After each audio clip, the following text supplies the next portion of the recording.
Eu escuto muita gente falando, é muito difícil ser sustentável, é muito difícil começar um negócio de forma sustentável. É desafiador, eu não vou negar isso, mas é difícil mesmo quando você quer combinar isso com alguma coisa que não tem como combinar. Eu sou muito defensora do preço, porque eu também defendo a democratização da moda. Sim. Então eu não estou aqui para julgar a pessoa que compra na Shein, porque não é todo mundo que tem R$600 para dar numa blusa. E R$600 é metade de um salário mínimo. Super. Eu adorei muitas coisas que você falou, eu costumo falar muito também. Eu sou Andressa Rando Favorito e esse é o Pod Moda, podcast que vai ajudar você que tem ou quer ter uma marca ou revenda de produtos de moda realmente lucrativa e com força de marca imbatível. Bora para mais um episódio? Sejam muito bem-vindos a mais um episódio aqui do Pod Moda, o seu podcast para ter um negócio de moda lucrativo.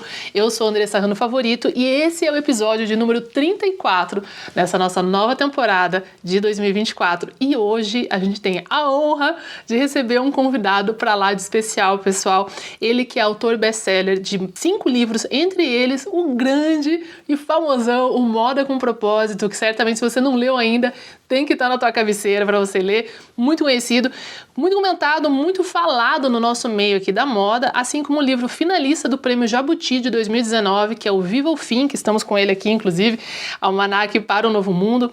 Ele que foi 2 vezes palestrante do TEDx, colunista do MIT Technology Review, a revista Ela, o Globo, e aí vai embora, né? Apresentador do Nat Geo, do podcast, no National Geographic do Brasil. E, gente, eu tô falando, se você não pegou ainda de quem eu tô falando de ninguém menos do que André Carvalhal, ele mesmo que está aqui, minha gente, o próprio. E hoje o André vai bater um papo aqui com a gente no Pod Moda falando sobre como mapear os novos caminhos para a moda e para o mundo, gente. E é um papo que promete ser profundo, reflexivo e muito inteligente, como tudo que o André faz. Não é papinho genérico, não, é papinho de verdade, que com certeza vai conectar com o seu momento aí da sua empresa, da sua marca, do seu propósito, que é a especialidade dele. André, muito bem-vindo ao nosso podcast. Olá, pessoal, é um prazer estar aqui com vocês. Muito bom, uma honra ter você aqui, sempre esteve aqui na nossa lista de convidados, que era assim, nosso sonho ter aqui no Pod Moda. Realmente, por todo o trabalho que você fez, que é transformador, foi transformador para minha carreira, eu vou falar um pouco sobre isso, de estar aqui com vocês e de muitos dos nossos alunos, nossos ouvintes, nossos clientes, né, e tão relevante porque a gente precisa. Eu vou começar te apresentando um pouco mais, porque tem mais, tá, gente? Para vocês saberem, quem não conhece André Carvalhal ainda, para vocês entenderem também o contexto do trabalho dele, que a gente vai trazer aqui nessa conversa de hoje aqui. E aí eu passo a bola aí para você rechear esse contexto com o seu conteúdo maravilhoso, tá bom? Para quem tá começando a te ouvir agora, a te acompanhar agora, enfim, né? Então vamos lá, gente. O André Carvalhal, ele também é escritor, né? Como eu disse, ele é consultor e orientador de projetos em marketing, principalmente diversidade, inclusão e sustentabilidade. Hoje uma das maiores referências no Brasil de sustentabilidade na moda. Então, se esse é um assunto que te interessa, obviamente você já deve ter lido alguns livros dele, visto algumas das palestras dele aí no YouTube ou presencial também. O André é conselheiro, consultor de projetos e ações para marcas de grupos como Ambev, Diageo, Disney, Unilever, por exemplo, né? E ele começou a carreira dele como publicitário, inclusive já comecei a ler o livro novo dele aí, no PDF que eu brinquei ontem nos meus stories, que eu tava igual as gêmeas da Miranda Priestley lá do Diabo Veste Prada, lendo o manuscrito do Harry Potter. Eu tô lendo o PDF antes de sair o livro. Falando um pouco, né, do início da sua carreira, que é muito bacana. Começou como publicitário, vamos se aprofundar um pouco mais aqui como que ele chegou até aqui. E passou por grandes agências aí de publicidade, como a Publicis, a Sales Norton, a JWT, como atendimento, enfim, foi diretor de marketing de uma das marcas mais expressivas do Brasil, que é a Farm, que foi, né, ali aquele trampolim, né, do Moda com Propósito, que te impulsionou a fazer esse conteúdo inicial na sua carreira como escritor, né, que inspirou muitas pessoas.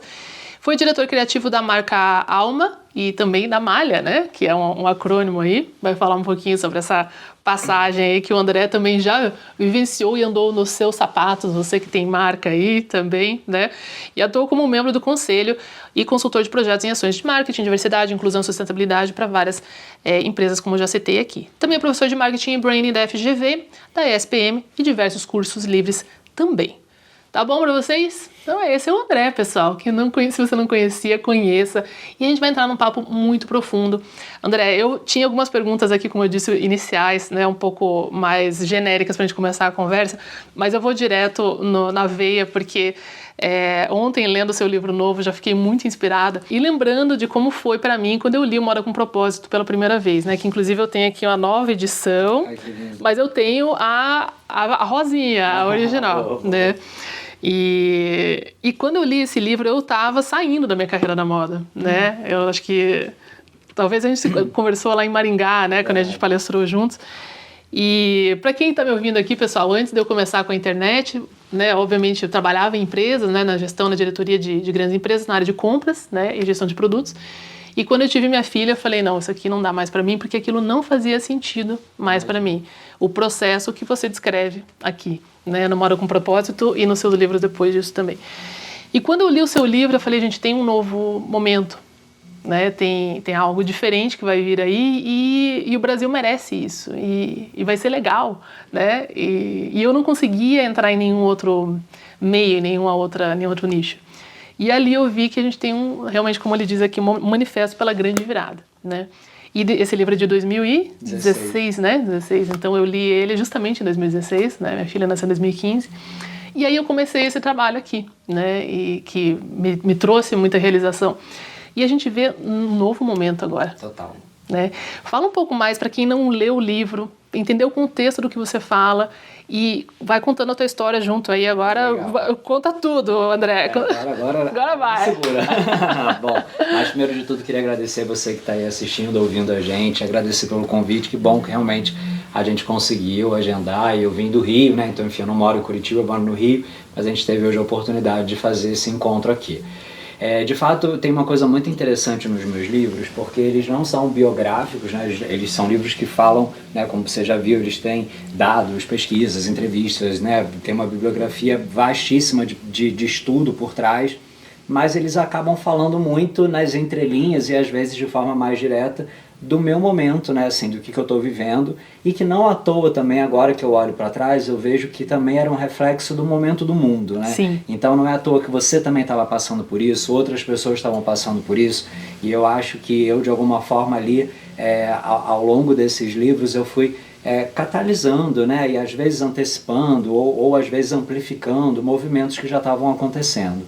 Então meu primeiro livro foi A Moda Imita a Vida, que foi na época que eu trabalhava na Farm, então foi de fato um momento de muita transformação da indústria da moda. A Farm ela foi uma mudança realmente, eu acho, muito grande, né, na forma de se fazer moda e comunicar o marketing. Eu acho que foi de fato, para a nossa geração, uma das marcas que mais trabalhou a questão do marketing, da construção das marcas, e o A Moda Imita a Vida, ele veio nesse momento falando sobre como construir marcas.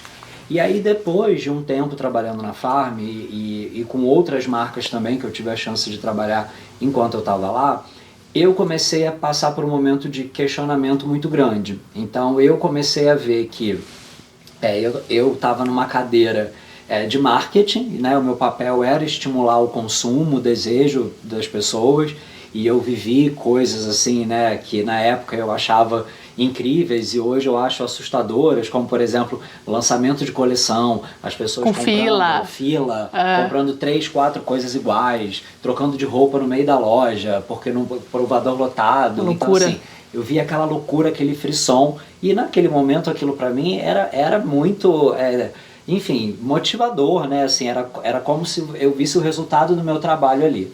E depois de um tempo eu comecei a olhar para aquilo de forma mais crítica. Eu falei, gente, mas assim, para que essa pessoa precisa de 3 coisas iguais, né? Por que essa pessoa precisa comprar todo dia uma roupa nova, toda semana precisa, né, mudar o guarda-roupa? E aí aquilo começou a me provocar de um jeito diferente do que me provocava antes. E aí eu comecei a ver também que a minha relação com a moda estava diferente. Eu vim de uma família de classe média baixa, eu não tinha muito acesso à moda, a consumo, né, enfim, na minha adolescência, na minha infância. Quando eu comecei a trabalhar, que eu tive autonomia financeira, a primeira coisa que eu fiz foi querer comprar roupa de marca, relógio, enfim, tênis, sapato. Então assim, eu quis ter acesso àquilo E aí eu fui, tipo, de 2 portas de um guarda-roupa que eu dividia com a minha irmã para um quarto com 12 portas, né? Enfim, muita roupa, viajar com mala vazia para trazer roupa de fora, jogar coisa fora em viagem. Então, assim, ia com tênis, largava lá e trazia 5. Então eu passei por esse momento que eu entendo perfeitamente que as pessoas também passam. Extravasou. Exatamente, extravasei tudo aquilo. E aí um dia eu comecei a ver que eu usava todo dia a mesma roupa. Ficavam aquelas portas todas, né, fechadas do guarda-roupa. Um monte de roupa que não me representava mais. Eu fui mudando, me transformando muito rápido. E eu vi aquelas roupas. E assim... O dinheiro parado ali, né? Dinheiro parado. E o dinheiro parado que demandava a minha atenção, o meu cuidado. Vira e mexe eu tinha que pegar, lavar, porque amarelava, mofava. Então, assim, demandava uma atenção, demandava ainda um investimento e não fazia mais nenhuma mudança na minha vida.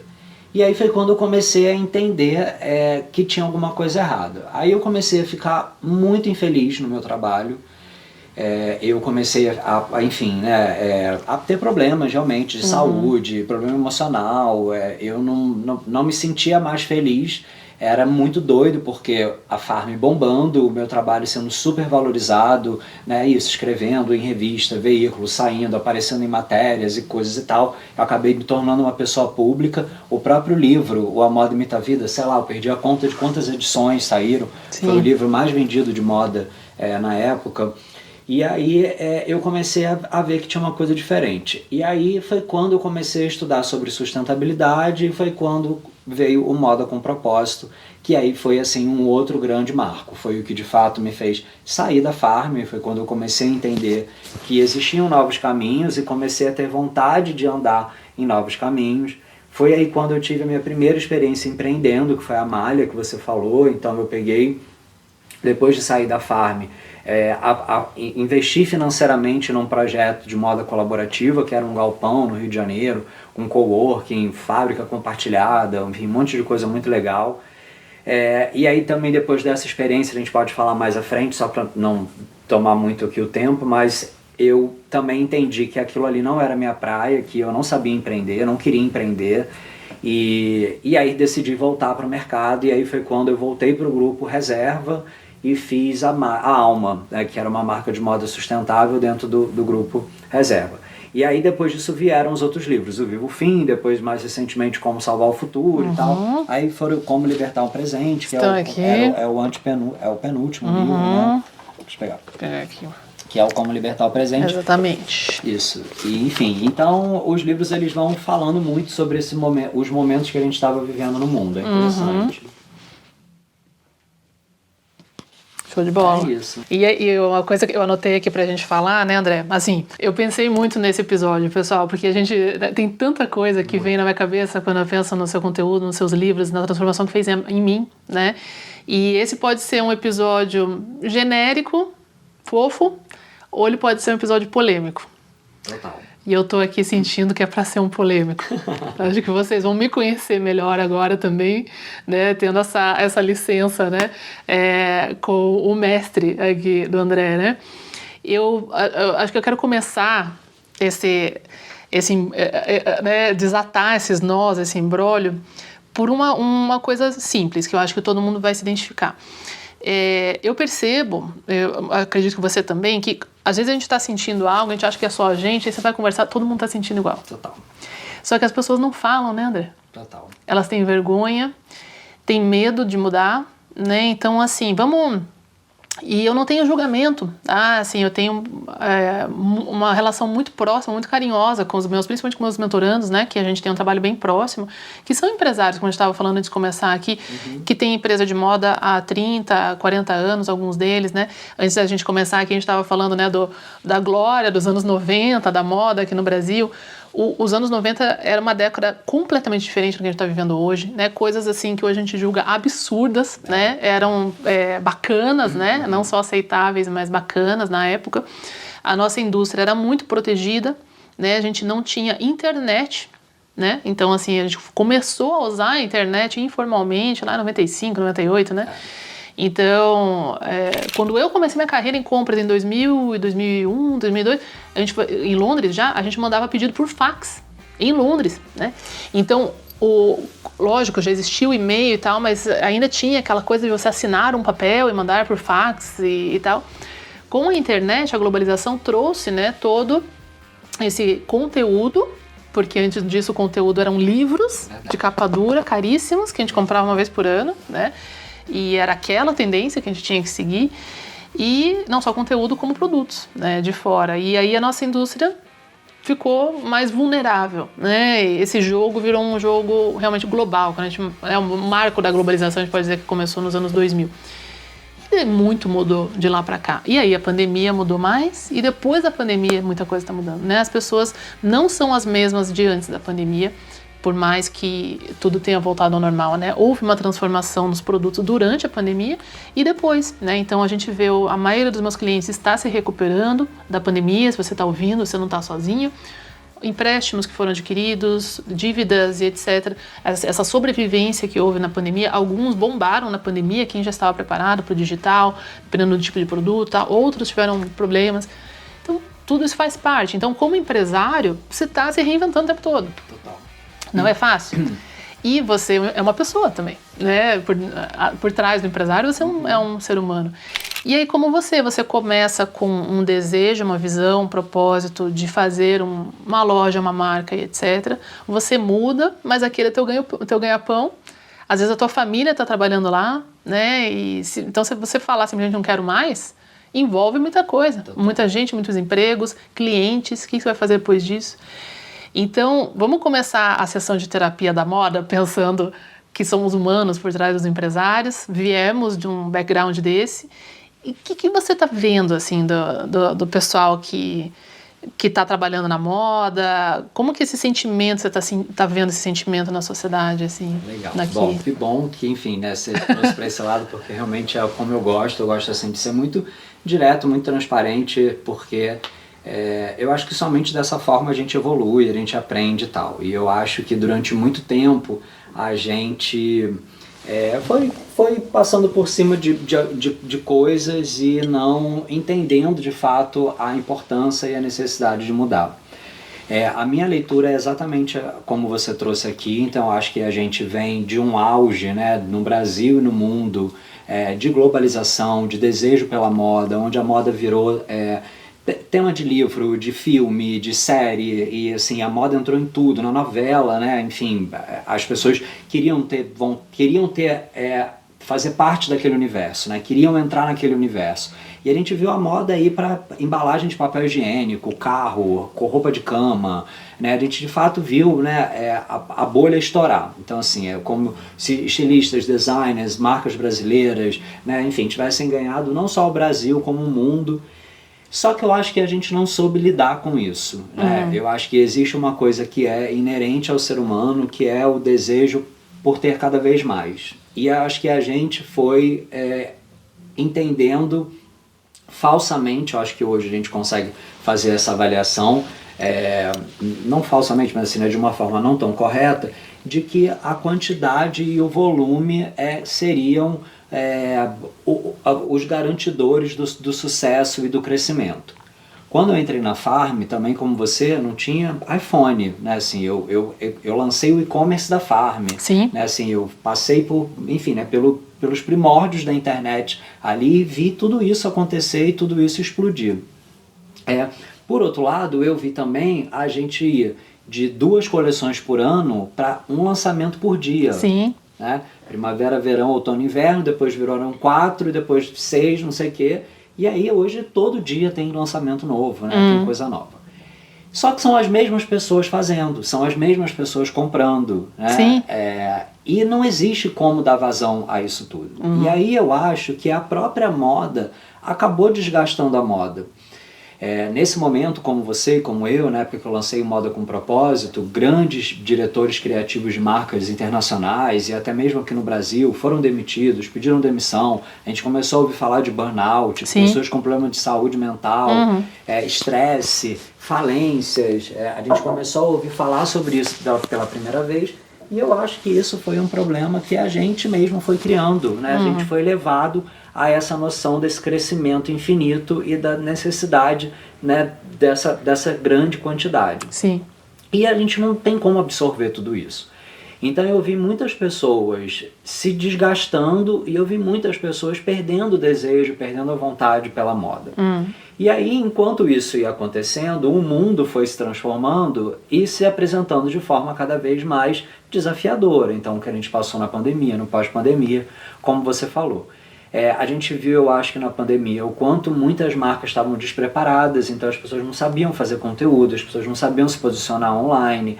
Então acho que isso também dificultou muita gente. Sim. E eu acho que a pandemia ela trouxe uma certeza pra gente, que você também trouxe na sua fala, de que não existe mais certeza, né? De que não existe mais segurança. E que o grande imperativo desse mundo de hoje é mudar o tempo inteiro. Sim. Então, as transformações elas estão acontecendo, as pessoas estão se transformando o tempo inteiro, a todo momento, e a gente precisa se transformar também. E o que eu falo muito para as pessoas, para as marcas, porque eu também trabalho com consultoria, enfim, também dou aula, também estou muito próximo ali das pessoas, é de que a gente precisa ter a certeza de que o que trouxe a gente até aqui, o que garantiu o nosso sucesso até aqui, tanto de nós como pessoas, como de nós como marcas, não vai ser mais o que vai garantir o sucesso ou qualquer tipo de segurança, não só no futuro, como também no presente. O que a gente fazia ano passado já perdeu o sentido hoje. Sim. Então eu acho que essa conexão com o que está acontecendo no mundo, com o que está acontecendo com as pessoas, e é isso desde de novas necessidades de produto até novas necessidades de canais de venda, porque também a gente passou por um momento super digital, Sim. onde era preciso ter o e-commerce, a rede social e tal. E hoje a gente vê um movimento das pessoas cansadas de rede social, cansadas de tanta propaganda no Instagram. A gente vê lá fora as marcas retomando para os movimentos das flagships, a necessidade de você promover interações e relações reais, físicas com as pessoas. Então a gente já começa a ver hoje um movimento completamente contrário de há pouquíssimo tempo atrás, onde digitalizar era mandatório. Sim. Estou falando que não tem sentido, que não tem resultado, não é isso. Mas vem aí uma nova onda que pode ser complementar, não necessariamente vai substituir, mas que é de resgate aquilo que a moda já foi em algum momento, Sim. que as lojas já foram em algum momento. O atendimento, a Sim. venda. Então, O atendimento consultivo, né? Exatamente. Entender o que a pessoa precisa. Exatamente. Então a gente começa a passar agora para outra. E aí, enfim, mais uma vez é uma grande loucura, porque agora é como se agora que, então eu entendi como é que eu navego aqui na internet, eu entendi como que eu posiciono. Agora muda de novo. E agora muda de novo. Não, agora vamos fazer loja, agora as pessoas querem ir para loja, agora volta a fazer evento. Então realmente é muito louco. Mas no meio disso tudo, só para concluir, tem uma coisa que eu acredito bastante, que eu também falo nos meus livros, é que independentemente do que está acontecendo no mundo, todos nós temos a chance de fazer e de sermos autoridade em alguma coisa que tem muito sentido pra gente. Então, obviamente, que é importante entender isso que a gente está falando aqui. Agora é online, agora é o físico, é o presencial. Mas assim, você pode ser uma marca que tem uma grande vocação para um atendimento, como por exemplo você trouxe, consultivo, presencial, e isso pode valer para sempre, independentemente da onda do momento. Você vai se posicionar e você vai se estabelecer assim. Então também olhar para dentro e entender quais são as forças, qual é a vocação que essa marca tem, o que de fato eu posso sustentar ao longo do tempo, mesmo que as ondas venham, né? Mesmo que o mar esteja turbulento, mas eu consigo sustentar isso porque isso tem a ver comigo. É muito importante também. E aí, né, só para encerrar, fazendo uma comparação com o que você começou falando, né, de que a gente não fala sobre os nossos sentimentos, a gente não olha muitas vezes para dentro, a gente não aceita, não assume os nossos sentimentos. E como marca, muitas vezes a gente faz isso também.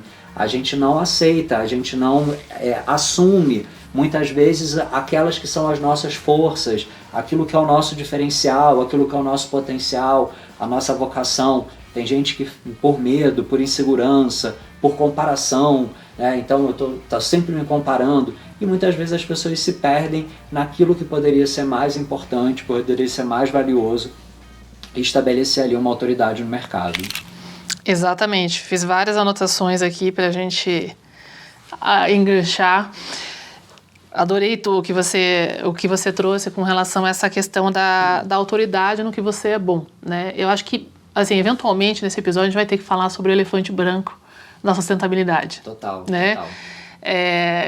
O meu mestrado é em sustentabilidade, também tecnologia da moda, e eu comecei esse mestrado tendo lido seu livro, Vou Mudar o Mundo, com todo um propósito. Eu conheço muito a indústria, né, por ter sido compradora internacional, então eu que queria comprar mais volume, produzir mais volume, vender mais volume, como você, né, você sentia que, meu Deus, vendi tantas peças.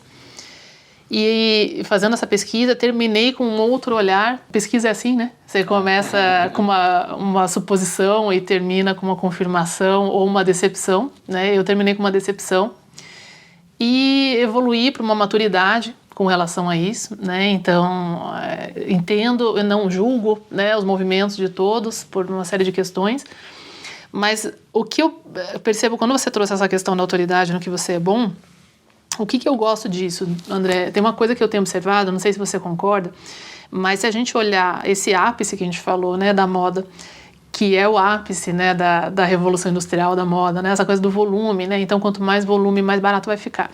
Quando eu comecei a estudar em Londres, na minha faculdade, então era 2002, eu tinha um professor de estudos culturais, ele era pós-doc e tal, eu amava ele tinha 1000 livros e tal. E naquela época tinha, sabe o supermercado Tesco britânico?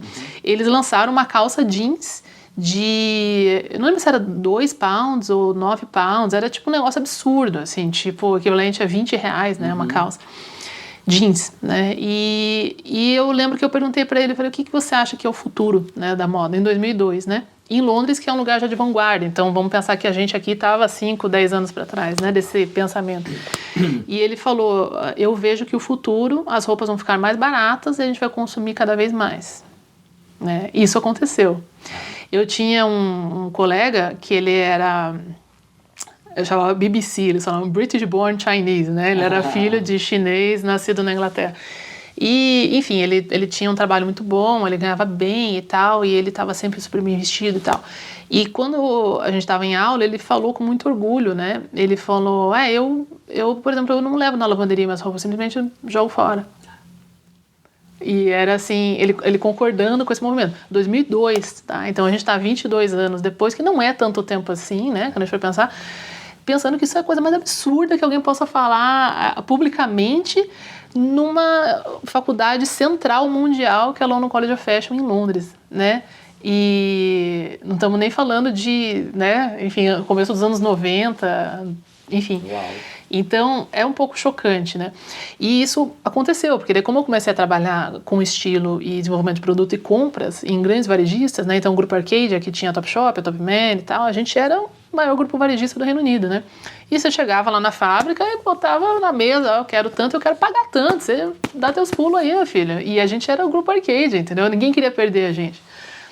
E era isso, quanto mais volume, mais barato ficava e mais vazão a gente dava. Só que começou a ver esse momento de, gente, que horas que isso aqui vai acabar? Quando vai chegar essa saturação? E houve aquela bolha de 2007, né, principalmente na economia americana e europeia, onde muita gente perdeu suas casas, né, etc. E para quem... O Brasil não viveu tanto, né, esse momento, mas lá fora o que era isso? Era um momento das pessoas... A dívida nos países desenvolvidos ela é uma coisa aceita. Porque o juro Selic é muito baixo. O juro Selic lá nessa época era 1% ao ano, né, calcule. Então as pessoas, o cartão de crédito, você não precisava parcelar, você simplesmente não precisava pagar a fatura, porque o juro era ridículo, entendeu? Eu fiquei 5 anos devendo 3.000 pounds lá, e você vai pagando, não fica aumentando igual aqui, né? Então as pessoas botavam tudo no cartão de crédito, era normal pessoas de 20, 22 anos deverem 5, 10 mil libras esterlinas em cartão de crédito, que a gente está falando 30, 50 mil reais com 20, 22 anos. Em cima disso, aquele empréstimo de faculdade que as pessoas fazem nos Estados Unidos e na Europa. Então, quer dizer, a pessoa com 24 anos, ela estava devendo uns 70 pau. Nossa, gente, que loucura. Da qual grande parte era roupa. E eu tinha muitos amigos que tinham conseguido esse, tipo um FIES, né, para pagar a faculdade, e queimaram em roupa. Nossa. Você entende? Então, assim, ele não tinha dinheiro para pagar a faculdade. E esse endividamento, que era uma coisa culturalmente aceitável, ele virou não aceitável. Então as pessoas passaram a comprar só o que ela tinha de dinheiro para pagar naquele mês. Muito parecido com a economia que a gente tem aqui no Brasil, que é um lado bom, que a gente tem esse juro alto aqui, não chegamos nesse ponto. E a partir dali, já eu comecei a ver que esse movimento mudou. Eu mudei de empresa nessa época, eu fui para um e-commerce de moda íntima, e a gente só tinha uma loja, que era um e-commerce, né? Em vez de ter 2.500 lojas. Então, em vez de eu comprar 35 mil peças, o máximo que eu comprava era 300, nossa, 500. Então, eu não podia usar os meus fornecedores, a negociação era completamente diferente. E a gente começou um movimento de fábricas pequenas, inglesas mesmo, né? Ou europeias, enfim, em vez de trazer tudo da China, por questões fiscais e tal. E era como se ali a gente tivesse esse momento da especialidade que você trouxe, né? Então, se eu tenho, por exemplo, na época quando eu trabalhava em lingerie, tinha as fábricas de lingerie na China, no Sri Lanka, etc., que faziam para Victoria's Secret, para todo o grupo da Zara, da H&M, da gente, né? Todo mundo fazia meio que os mesmos tipos de calcinha, de sutiã, de camisola, né? Só mudava a cor, só mudava... Né? Tinha muita diferença, muito pouca diferença entre uma marca e outra. E a gente não conseguia competir, porque ainda tinha Marks & Spencer, né? Essas grandes lojas de departamento, muito como é aqui no Brasil. Se você pegar Riachuelo, C&A, Marisa, blá, são os mesmos fornecedores, muda pouca coisa entre uma e outra. E a gente viu um nicho para a gente ser especializado em algo um pouco mais luxuoso, mas não marca de luxo mesmo, né? E a gente conseguiu encontrar algumas fábricas inglesas ainda que faziam produtos de seda. Camisola de seda, lingerie de seda. E olha só que interessante, estava todo mundo aposentado, porque as fábricas fecharam para mover a produção para a China, né, no início dos anos 2000, isso já era 2009, 2010, e a gente tinha as melhores modelistas inglesas aposentadas, sem trabalhar, querendo trabalhar, e não querendo ir para a China, né, elas não, me deram uma proposta, mas eu não quero levar minha família inteira, tenho neto aqui, vou para a China fazer o quê? Fábricas inteiras em Leicester, Newcastle, enfim, fechadas, com chave, com cadeado, e você olhava lá dentro, as máquinas estavam lá ainda. E começou o seu movimento Made in UK, com a própria La Perla acabou comprando lá, mas tinha algumas marcas inglesas e a gente se uniu para fazer meio que uma cooperativa para reabrir algumas dessas fábricas e fazer um produto que só a gente fazia e que não se fazia em outros lugares. Tivemos um sucesso, então se a gente vendia um sutiã chinês, não no sentido pejorativo, mas um sutiã importado, que muita gente tinha por 20 libras, a gente vendia um de seda inglês por 50, né? E aqui a gente começa a ver essa questão. Fala, meu querido e minha querida empresário e empresária de moda. Tô aproveitando para dar essa pausa aqui para te dizer que existe uma oportunidade para você que quer faturar alto com o seu negócio de moda de forma lucrativa e profissional. Essa oportunidade é o meu programa Moda de Sucesso Pro. O Moda de Sucesso Pro é a minha metodologia completa em 6 passos. O primeiro passo, a gente vai fazer o diagnóstico do seu negócio, dos seus estoques e das suas vendas, da lucratividade, dos perigos e das oportunidades dos seus produtos e das suas estratégias atuais. O segundo passo é a definição clara das suas metas e do seu orçamento para compras e investimentos corretos no seu negócio que vão garantir a lucratividade e a escala da sua marca ou da sua loja. Isso tanto para você que já tem negócio como para você que vai começar do zero. Nosso terceiro passo, a gente vai olhar a sua estratégia de produtos, seu público-alvo, a sua precificação, seus pontos de vendas ideais para você e a comunicação e o seu marketing. Nosso quarto passo, a gente vai fazer o planejamento de coleção dos seus estoques, dos seus tamanhos, do número de peças que você precisa, das suas categorias, dos departamentos de produto que você precisa e do seu sortimento completo para você nunca mais comprar demais do que não vende e muito pouco do que não vende. No nosso quinto passo, você vai aprender finalmente como comprar corretamente, como escolher os melhores fornecedores, como fazer as melhores negociações e receber o seu estoque no prazo e no preço correto dos seus produtos. E no sexto passo, a gente vai trabalhar as suas vendas e a sua escala com as melhores técnicas, abordando todas as possibilidades de vendas, desde o atacado até o varejo, até exportação, franquias, e-commerce, loja física, loja online, venda por redes sociais, tudo para fazer o seu negócio escalar de forma profissional e lucrativa. Para você acessar essa oportunidade, clica aqui no link da descrição desse episódio para saber mais e entrar em contato com a gente para uma chance de participar do programa, tá bom? Conheça também o meu outro programa de aceleração avançada para você que já fatura alto ou que quer faturar mais de R$100 mil por mês com lucro e estoques saudáveis e levar o seu negócio a um outro nível de jogo e dominação do mercado. Esse é o meu programa mais avançado que tem o meu acompanhamento mais personalizado no seu negócio, é o Programa Safira. E aqui também na descrição desse episódio você pode clicar no link ali para saber tudo sobre o programa e entrar em contato com a gente, caso você queira agendar uma reunião estratégica do seu negócio para entender se a Mentoria Safira é o programa para você. Eu conseguia vender 30 mil peças de um sutiã de seda inglês a 50 libras? Não ia, não era nem a proposta. Se eu tivesse um pedido disso, eu não ia conseguir suprir. Mas eu tinha margem, eu tinha posicionamento e pagava minhas contas. E se não pagasse as contas, como não pagaria do Grupo Arcadia, que acabou não pagando, que acabou falindo, depois de fazer uns 5, 10 anos, acho que já fechou, a Topshop, por exemplo, você tem que enxugar toda aquela infraestrutura que é feita para grandes faturamentos e grandes volumes. Entende onde que eu estou chegando com isso? Então, assim, se a gente vende um mercado que é alto volume, alto faturamento, tudo para mim, ou você está dentro ou você está fora. Se você tem o que está acontecendo hoje com a internet também, que com o Instagram você consegue ter uma marca, muitas pessoas, não com um faturamento astronômico, milionário, mas um belo de um faturamento. Né? Hoje, por exemplo, no programa Safira, a gente tem uma marca de Blumenau nossa, que tem faturado 500 mil por mês. Né? O custo dela é bem baixo relativo a isso. Né? São poucos funcionários, todos ali na cidade de Blumenau, e elas têm um lucro operacional bem interessante, as duas irmãs que são sócias. Tem quem fature 10 milhões por mês? Tem também. Às vezes não estão tirando o prolabore tão bom quanto delas, não estão remunerando o pessoal tão bem quanto elas e não tem lucro no final da linha. Então, quando a gente começa a ver essas oportunidades de talvez não ser o Arcadia Group, não ser a C&A Mundial, etc., né? Mas você ter várias pessoas fazendo marcas menores com aquela autoridade, esse nicho aqui é meu e eu não vou entrar nesse aqui. E a gente tem trabalhado muito isso com as marcas. Né? Como que você vê isso agora, pensando, se você já quiser puxar o gancho da sustentabilidade para isso, esse movimento de marcas, né? Até tênis, né? A gente está falando, né? Você está com um Veja, né? Que não é Veja, que é uma marca que veio muito à tona aí. Tem a Nike, tem a Adidas. Eu trabalhei na Adidas também, que foi uma época maravilhosa.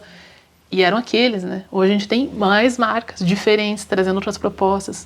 Como você vê esse movimento? Então, primeiro eu adorei toda a história que você contou, vou usar essa história também daqui para frente, porque ela reforça muito o que eu acredito e falo também bastante nos meus livros, consultorias, que existe duas formas de você se posicionar, né? Assim, ou você vai se posicionar por preço, ou você vai se posicionar por diferenciação. Então, se você não tem diferenciação, se você vai seguir o que todo mundo está fazendo, o que as grandes marcas estão fazendo, o que está na novela, o que está na revista e tal, você só vai ganhar se você tiver preço baixo.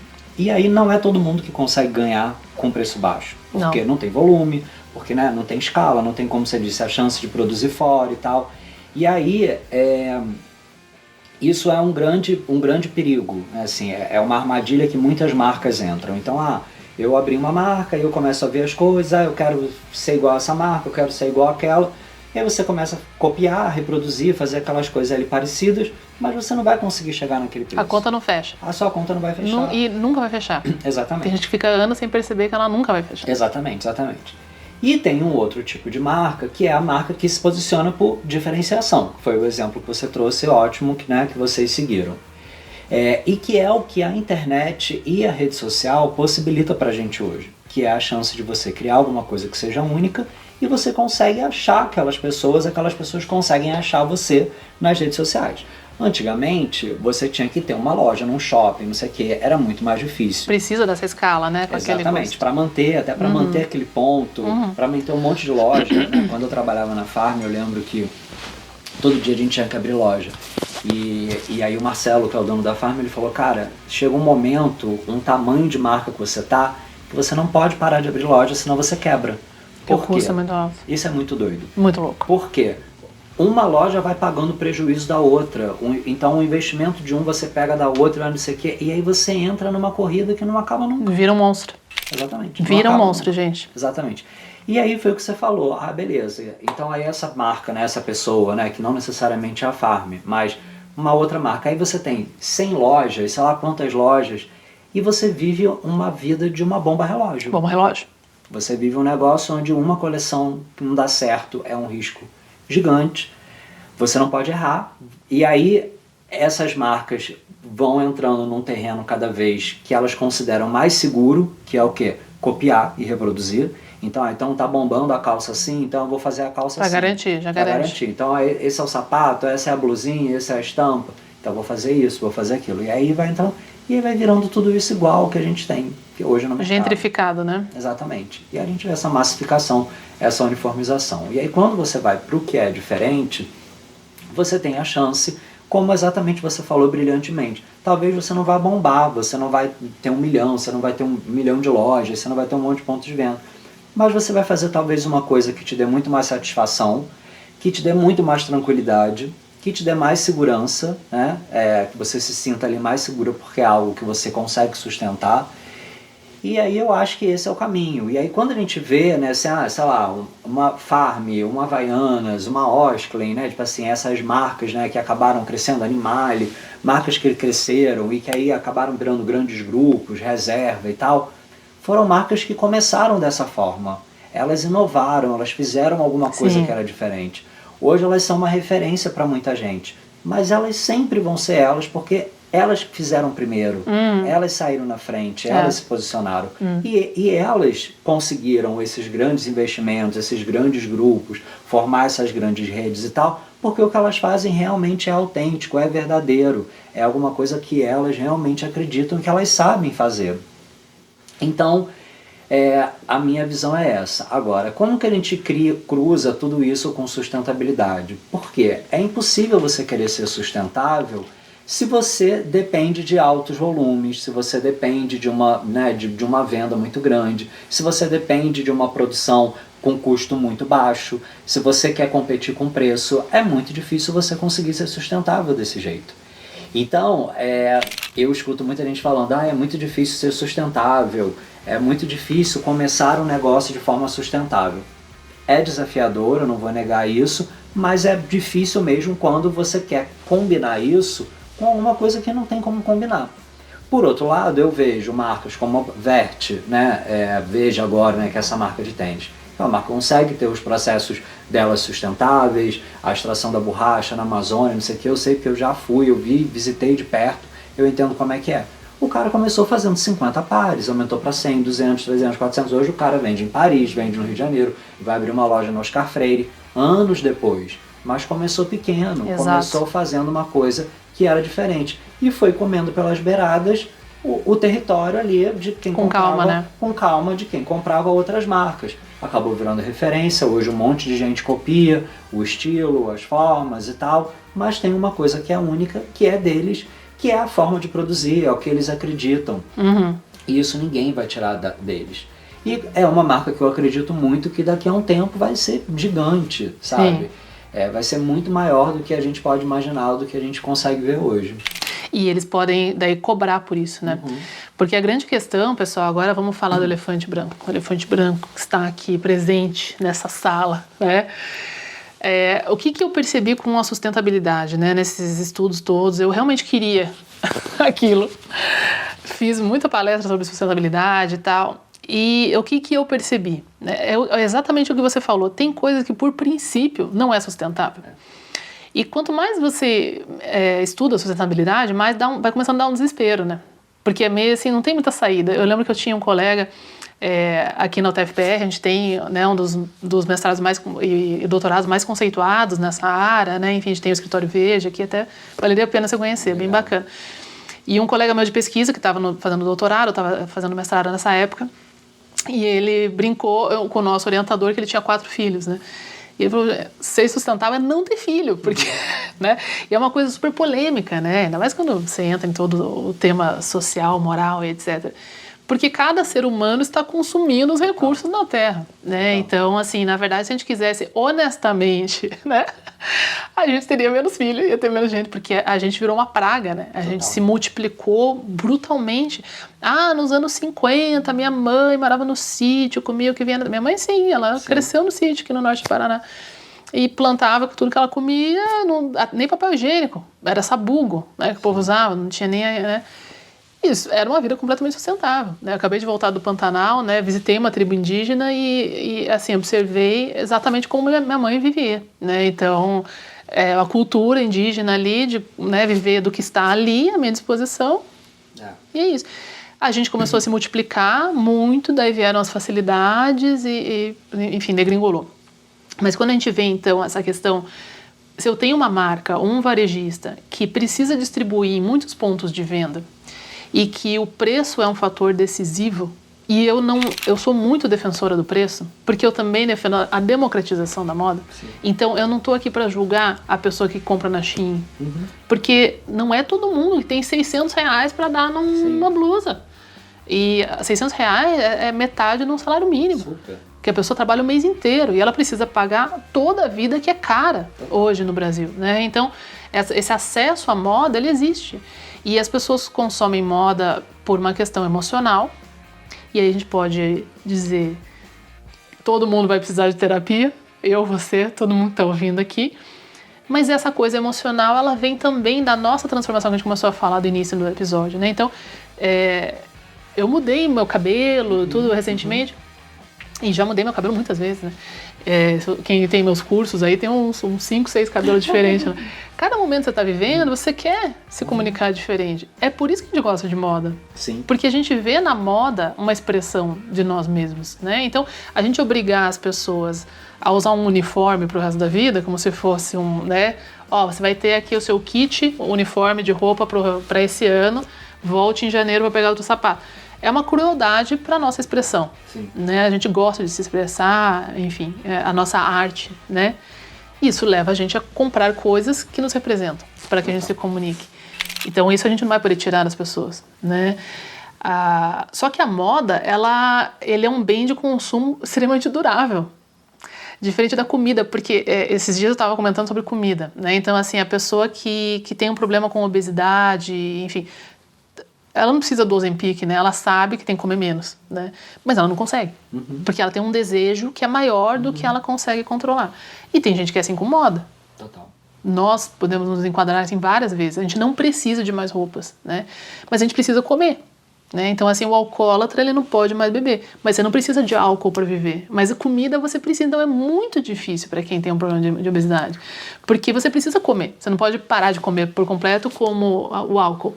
E a moda, idem, né? Então, quem tem criança, por exemplo, criança cresce, você tem que comprar roupa nova para ela. Não tem condição, não serve. Você mancha, rasga, engorda, emagrece, muda, vai para um lugar quente, vai para um lugar frio. A gente, né? Então, ficar sem comprar moda não dá. Só que a comida, ela é biodegradável, né? Algumas, né? Mas a roupa não é. E aí a gente tem um problema de lixo que é muito sério. No nosso caso, da indústria que a gente está. Se fosse alimentícia, a gente pode argumentar de agrotóxico, do que isso faz com a fauna, com os campos, com a ecologia, com a saúde das pessoas. Isso não entra no meu ramo de atuação, mas esses seriam argumentos se a gente estivesse falando da indústria alimentícia. Da obesidade das pessoas, da questão emocional, do açúcar, podemos falar isso tudo. Mas a gente falando de moda, a gente está falando de um produto que ele dura muito tempo. Então, qual foi a minha conclusão? Não triste, mas um pouco decepcionada depois de tanto estudar. A sustentabilidade, como a gente sabe, os pilares básicos e tal, tem sustentabilidade social, ecológica e econômica. Eu sou especializada na sustentabilidade econômica, porque isso que você falou, quantas marcas, o próprio Arcadia Group entrou em concordata. Era o maior grupo varejista do Reino Unido. Topshop era tipo, meu Deus, referência. 2.500 lojas só no Reino Unido, que é um país menor do que, sei lá, Paraná e Santa Catarina juntos, né? Então é muita loja. E faliu. Então ele não tinha sustentabilidade econômica. Não vamos nem entrar no mérito da ecológica. Só que o que acontece é que, como eu trabalho com estoque, a sobra de estoque, parece que eu estou sempre falando de estoque, né, gente? Mas assim, a sobra de estoque é um grandíssimo problema sustentável. Total. Porque se eu tivesse só... Depois a gente vai falar da questão emocional, da pessoa comprar 3 roupas iguais, ela comprar todo dia, né? Beleza, ela vai no psicólogo dela lá e resolve. Mas eu, como provedor disso, como fornecedor disso para ela, se eu tivesse só produzido as que eu vendi e que as pessoas usam, a gente já estava assim, 80% resolvido do problema. O problema são as peças que as pessoas compram sem querer porque tá na promoção, porque empurraram goela abaixo, porque é só hoje, porque é gatilho mental, porque nananã. E aquelas que não vendem porque ninguém gostou, porque você comprou errado, porque você dimensionou errado o teu estoque. Então, pra mim, eu falei, ó, se eu trabalhar só resolvendo que as pessoas comprem o estoque adequado para não ter sobra, ela vai ter sustentabilidade econômica e não vai sobrar esse tanto de produto que eles enfiam goela abaixo e que a gente sabe onde que eles vão, né? A pessoa compra na promoção, não usa, porque se ela usasse, tava tudo bem. Não usa, dá para alguém, ou vende no brechó e vai, que difícil, né? Vender em brechó, não, assim, é 0,5% dos produtos. Isso vai para aterro nos países, na África, etc. Estão falando de pôr em outro planeta. Sim. Tudo porque você comprou errado. Porque você não fez dimensão de estoque. Eu falei, isso aqui eu posso te ajudar. Porque, assim, a questão ecológica, ela é extremamente complexa. Então, eu cheguei a essa conclusão. Muito bom. Por isso que eu passei a fazer, assim, em massa, o trabalho que eu faço, em vez de só uma empresa. Mas, de fato, como você diz, quando eu tenho um sistema que ele depende do volume por causa de preço, é o que acontecia comigo. Então, eu não vou ganhar. Eu não consigo comprar 300 peças na China, quando eu cheguei no Fig Leaves. Eu preciso fazer uma coisa. E a gente teve que ir lá em Leicestershire. Olha, tem uma fabriqueta aqui, fulana, a Judith. Judith, você era pilotista, quer trabalhar de novo? Dá trabalho, mas era um negócio que dava propósito. Uhum. E quem comprava sentia que tinha algo diferente. Mas a gente vendia 100 peças, 200. Não era uma fortuna, mas tinha lucro. Era uma empresa que nunca tinha tido lucro e passou a ter lucro. Então, esse é um movimento que dá medo. Porque eu tenho muitos clientes que estão acostumados a isso há décadas, né? Tem muitas lojas, 20 e poucas lojas, 15 funcionários por loja. Aí entra naquilo que você falou, é uma bomba relógio. A pessoa está com problema do coração, ela não dorme de noite. É muita responsabilidade. Se ela for demitir gente, a gente está falando de 200, 300 pessoas ou mais, milhares. E aí? Difícil. O que a gente faz? Não, assim, eu adorei muitas coisas que você falou, eu costumo falar muito também e fiquei com vontade de comentar algumas delas. Exatamente assim, eu penso como você. Eu já tive falas que diziam isso. A gente tem roupa para viver não sei quantos anos, ninguém precisa mais comprar roupa. Mas assim, isso não existe, porque foi exatamente como você falou. A gente engorda, a gente emagrece, a gente casa, separa, né? Assim, não dá pra gente, nesse momento, né, da socialização, né, da vida em sociedade, a gente querer mudar isso que foi algo que a gente aprendeu a vida inteira. Mas a gente hoje pode fazer isso de um jeito diferente. Então, quando eu disse, né, que eu tinha 12 portas, 10, 12 portas de guarda-roupa com as roupas ali paradas, hoje eu sei que eu posso vender, posso passar num brechó, posso trocar, posso fazer outra coisa. Eu não vou jogar fora como o cara da sua faculdade falar, não lavo roupa, eu jogo fora. Então acho que hoje a gente tem uma consciência, né, diferente em relação a isso. A Alma, que foi essa marca que eu fui diretor criativo no Grupo Reserva, a gente tinha um propósito muito audacioso, porque a gente queria ser uma marca sustentável e com um preço acessível. Eu, como você, também sou desses de querer, né, que as pessoas possam ter acesso, porque senão isso acaba virando um outro problema. Sim. Né? De exclusão, elitizado. Enfim, aí a pessoa querer trabalhar mais, a pessoa fazer mais coisas, para comprar, não sei o que. Ter burnout para comprar tua roupa. Exatamente. Então aí eu acho... Então, esse era o desafio. Cara, a gente quer fazer uma roupa que ela tenha a cara de uma roupa de loja de departamento, né? Então assim, que ela tenha a moda, que então assim, tá todo mundo usando isso, então assim, eu queria ter isso na Alma, queria que fosse sustentável e queria que tivesse um preço acessível. E eu sabia o como era desafiador fazer isso.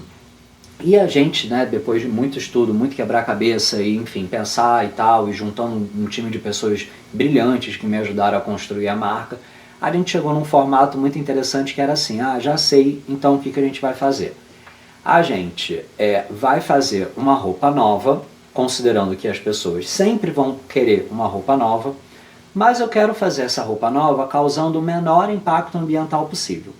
E como é que a gente vai fazer isso? A gente vai usar só tecidos que já estão prontos. Sim, que então, é o que já existe. É o mais sustentável que já existe. Então a gente vai usar o que você falou, a sobra do estoque. Seja a roupa pronta, a calça que encalhou, ou até os rolos de tecido, velcro, elástico e tal. Então a gente tinha a sorte de estar num grande grupo, que era o Grupo Reserva na época, que tinha a Reserva, Eva, tinha várias marcas diferentes.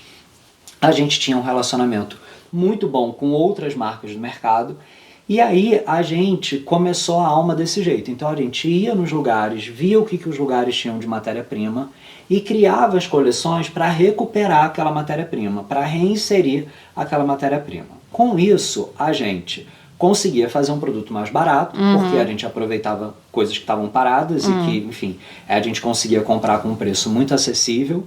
Então, o preço final ele conseguia ficar baixo e era uma coisa que era mais sustentável. E aí a gente fez 4 lojas, porque era um trabalho absurdo fazer isso, porque não era tipo, eu vou desenhar uma coleção e aí se vira aí compradora para viabilizar o preço e tal. Não. A gente ia primeiro nas fábricas. Saber quanto que ia dar. Saber quanto era. Às vezes, isso, eu fazia essa jaqueta, tinham 15, porque era o que tinha só de tecido. Se vira para distribuir. Exatamente. Tirar foto. Exatamente. E aí a gente começou a entender um monte de coisa que provavelmente você fala aqui no seu curso, no seu conteúdo, que é essa necessidade de você também ter o mínimo, né? Assim, de você ter... A pessoa chega na loja, só tem P, ela não é P, ela não quer, não compra e aí encalha todos aqueles P's. Hashtag sem estoque não tem venda. Exatamente. Então a gente começou a entender que assim, o estoque era baixo. E aí, aquelas 4 lojas. Aí a gente começou, não, então esse produto vai só para uma loja, não vai para outra. Aí a pessoa chegava numa loja, eu vi no Rio Sul. Não, mas não tem aqui. Então... E aí, quando a gente chegou em São Paulo, foi assim, um estouro, tipo assim, a marca bombou, assim, o lançamento da loja foi assim, fechou a rua literalmente e tal. E aí, no dia seguinte ligaram pra gente de 4 shoppings, a gente quer dar uma loja pra vocês. E aí, era como se assim, a gente tinha 4 lojas e do dia pra noite a gente ia dobrar pra 8. Ia tirar da onde as coisas, né? Produto. Eu falei, gente, não fecha, então... Ia ficar estruturalmente incoerente, né? Exatamente. Porque é inviável. Exatamente. E aí foi quando eu decidi sair dessa marca. Então, é realmente muito desafiador. É muito desafiador. Como você falou. Acho que o planejamento, o estoque, assim, tem muita coisa que está ali.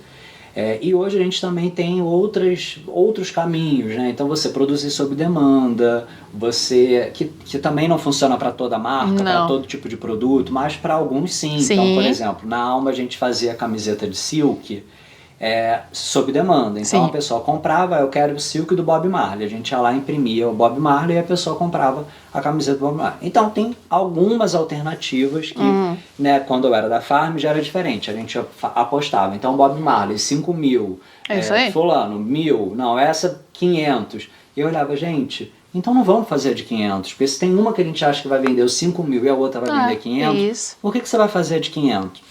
Só para gastar dinheiro com foto, com desenvolvimento. Então a conta não fecha por outro motivo. Então eu acho que é isso. Eu acho que assim, a gente deve experimentar outros formatos. Eu encorajo muito, eu acredito que você também. Mas a gente tem que ser realista em alguns pontos. De entender que assim, existem coisas que a gente não consegue mudar. Sim. Eu acho que é o não fazer as coisas sem pensar, no fim. Porque quando a gente... Isso que você falou do volume, do processo de produção, né? Eu tenho algumas clientes e até recentemente eu até postei no meu Instagram uma visita que eu fiz a uma marca que eu gosto muito, que eu sou consultora dela desde que ela começou. É uma marca daqui de Curitiba, que ela começou fazendo só body, só a parte de baixo, né? E eu lembro quando ela começou, eu falei, mas que ideia, né? Porque assim, um negócio que é tão baratinho e o body dela é R$200, né? Eu falei, por que alguém vai comprar?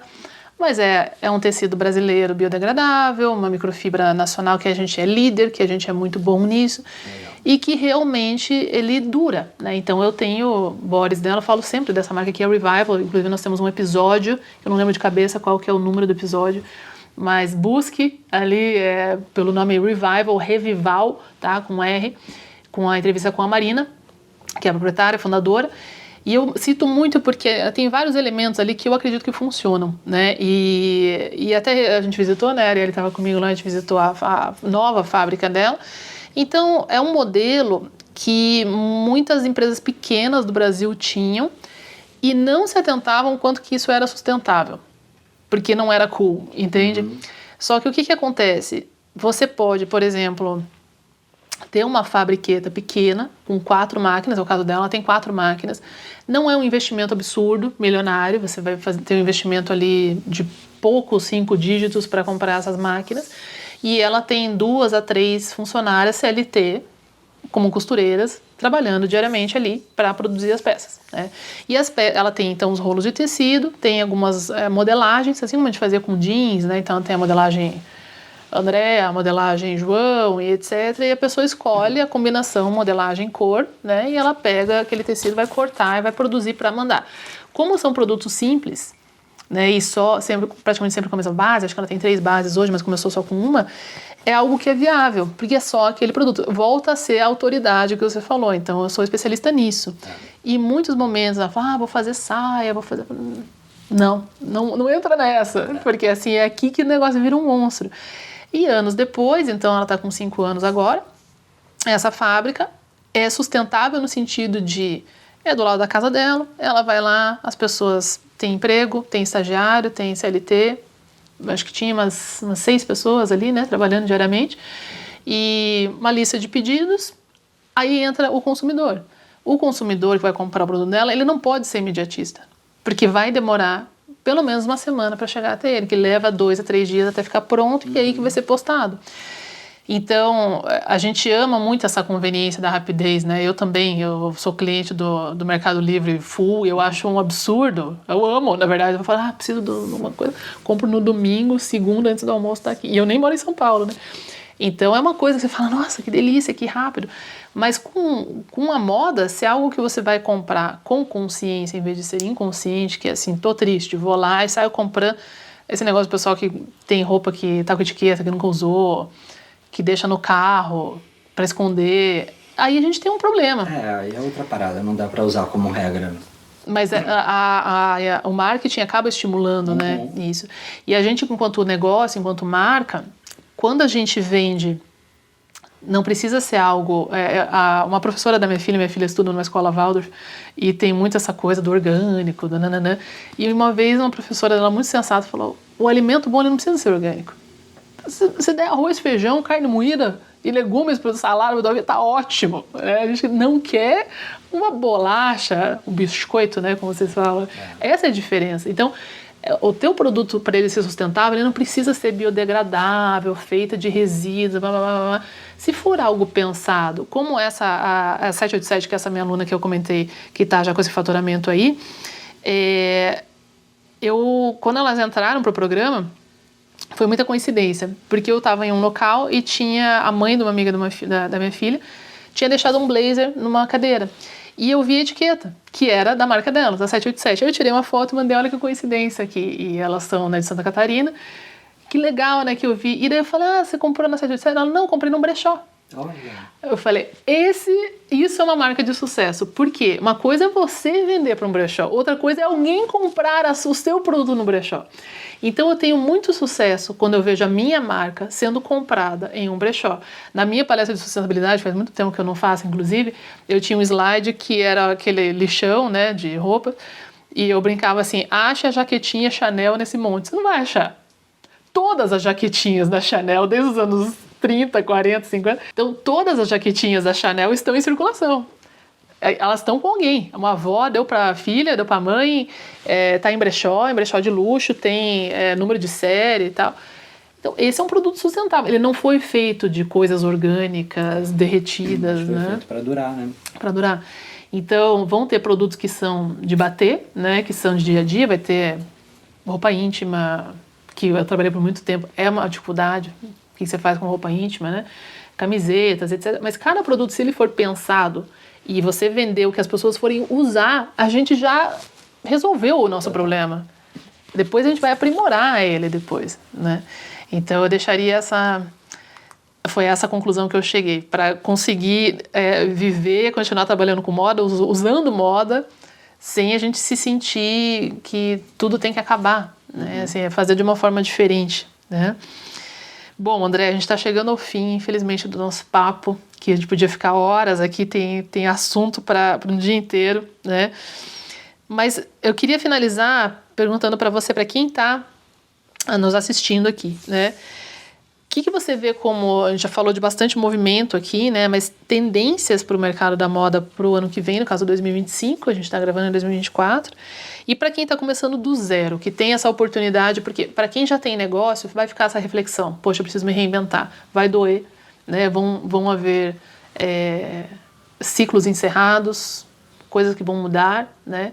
Para você como empresário, para as pessoas que trabalham com você, para sua marca, aceitar isso talvez seja o melhor caminho, né? E ter coragem e força. Mas para quem vai começar do zero, ele já pode começar com esse novo olhar. Total. Sabendo que vai ter que mudar lá na frente também. Mas se alguém fosse começar agora, o que você indicaria? Quais são as tendências de mercado da moda que você está vendo aí? Acho que a gente falou algumas aqui, mas acho que vale recapitular. Eu acho que procurar um diferencial, procurar um nicho, procurar se estabelecer num território onde você é autoridade.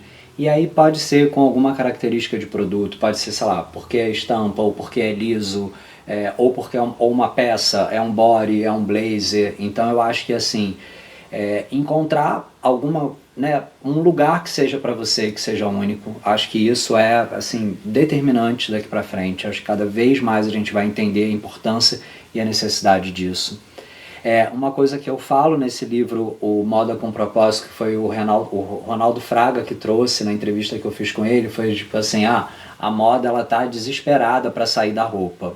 Então assim, a gente ama roupa e a gente falou aqui que assim, a gente vai continuar usando roupa. Mas eu acho que a gente também precisa ampliar um pouco o nosso olhar. A moda ela pode ser de um produto de decoração, você pode usar... eu falo nas minhas palestras, eu trago o case da Lubes, por exemplo, que é uma marca de lubrificante, que é uma marca de moda, ela se pensa, comunica, tem uma linguagem, tudo, faz campanha, como se fosse uma marca de roupa, né, de moda, é uma marca que vende lubrificante. Então, eu acho que entender que você pode fazer outras coisas além da roupa, né? Sem até precisar abrir mão da roupa, podem ser outras coisas complementares, mas eu acho que isso é interessante. Então, para quem está começando, acho que se libertar um pouco desses padrões e do que a gente acredita que é sucesso, como ter 50 lojas, ter a loja física por ter, né? Não é porque você vai ter um ponto que é especial, é interessante, mas é porque tem que ter, né? Então, assim, se libertar e procurar aquilo que tem sentido para você. Então acho que isso é muito importante. A sua vocação, o que você vai sustentar. Quando a gente fala de sustentabilidade, eu também tenho trazido muito esse conceito. Do que você consegue sustentar ao longo do tempo. Porque se você não conseguir sustentar ao longo do tempo, não vai ser sustentável, vai acabar, vai dar problema. Exato. Não vai ser legal. Até emocionalmente, na tua rotina. Tudo, em todos os sentidos. Então olhar, tipo assim, cara, essa pessoa que vai fazer body para sempre, ela tem que ser capaz de sustentar isso. Você é capaz de desenhar, inovar, mudar body para sempre. Então você tem que pensar sobre isso. Se a resposta for sim, maravilhoso. Mas você tem que realmente ser capaz de sustentar isso ao longo do tempo. Então eu acho que isso são coisas importantes para quem está começando. Agora, para o mundo, para o varejo, que eu tenho visto de uma forma geral, também um pouco do que a gente já falou aqui. Eu tenho visto em muitas pesquisas, em muitas falas também de pessoas que eu trabalho, que eu estou próximo, essa vontade de sair do virtual, né, e de ir mais para o real, ir para o físico, né? Experiências, pensar em envolvimento. E aí não necessariamente você precisa ter uma loja física, você pode ter uma pop-up, você pode ter um projeto de um mês, sabe, que você faça uma coisa física, que você junte as pessoas e tal. Eu sinto um cansaço muito grande pela presença das marcas no digital. Eu acho que é uma mesmice, não tem conteúdo, não tem emoção, série, virou série. Da mesma forma que se faz, se produz, se fabrica 1 milhão de roupas, se fabrica milhões de posts, e aquilo não é mais capaz de mexer com a emoção das pessoas, fazer as pessoas comprarem, ou criar valor e diferenciação para a marca. Então eu acho que é o momento da gente repensar isso também, repensar também a presença no digital. Então vou fazer menos, mas vou fazer algo com mais profundidade, vou fazer algo com mais envolvimento. A gente teve um movimento recente de algumas marcas saindo das redes sociais. Eu não sei se é necessariamente isso, mas é você entender que a sua presença ali ela precisa ter uma importância, porque senão consciente, vai ser só mais uma.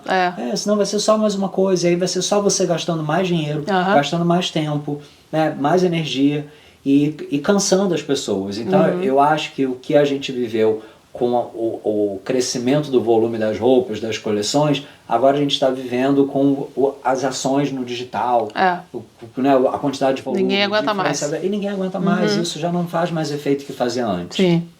Então acho que repensar a presença digital também, que pode ter a ver com você ir para offline, mas também pode ter a ver com você estar de uma forma mais inteligente e mais significativa ali no online. Sim. Então eu acho que esses vão ser movimentos que a gente vai ver grandes transformações em breve.